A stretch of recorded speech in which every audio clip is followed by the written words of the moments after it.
Welcome to the Slop Temple. We pray this video helps. You start by assessing whether the clouding is in the clear coat or the resin itself. This determines whether you sand and polish or repaint. Once done, clean the panel with isopropyl alcohol and mask adjacent areas. You should wet sand using 800 grit first to remove heavy haze, keeping the surface lubricated to avoid heat buildup. Make sure to use a respirator and gloves because dust and solvents can be harmful, and maintain consistent circular strokes to level the finish without cutting through the weave. Once the initial leveling is uniform, progress through finer grits to remove sanding scratches. This preserves the carbon fiber pattern and restores clarity.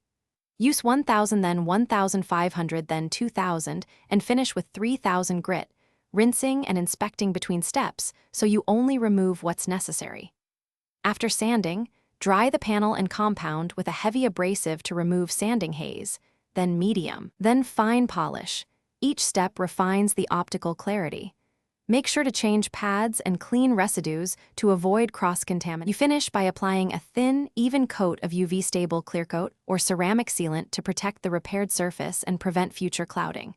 Curing time is critical, so follow recommended temperature and time. After cure, buff lightly with a soft pad to remove any orange peel and reveal deep gloss, then apply a durable sealant or wax for added protection. If clouding reappears, suspect moisture intrusion, contamination, or insufficient cure. Reassess prep and consider professional relamination if delamination is present. Thanks for watching. Consider subscribing if we helped you.